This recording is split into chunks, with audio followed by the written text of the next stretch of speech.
4 বছর ধরে বিভিন্ন গ্যাস বোঝাই গাড়ি চালকদের পারিশ্রমিক বকেয়া আছে। টিএনজিসিএল কর্তৃপক্ষকে কয়েক দফায় বিষয়টি জানানো হয়েছে।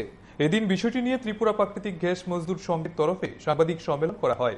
সেখানে কথা বলেন সংগঠনের সাধারণ সম্পাদক বিনয় মল্লিক।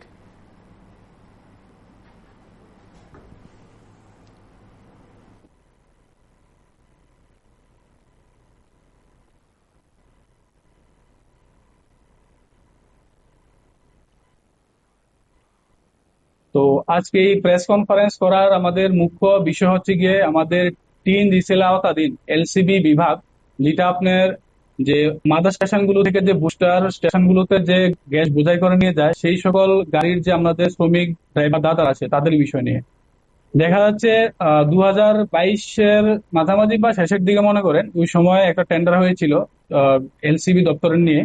তো সেখানে দুইজন কন্ট্রাক্টর পায়, একটা এসএসসিপিএল এবং একটা বর্ষা ডিলার্স। তো তৎকালীন সময় যে সময় প্রথমার্ধে যে গাড়িগুলা যে সময় মানে চালানো শুরু হয়, তখন কিছু ড্রাইভারকে নিযুক্ত করা হয় ওই গাড়িগুলোকে মানে আপাতত তৎকালীন সময়টা চালিয়ে দেওয়ার জন্য।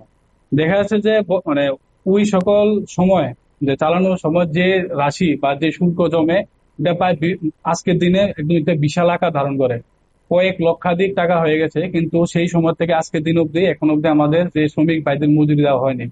তো সেই বিষয় নিয়ে আমরা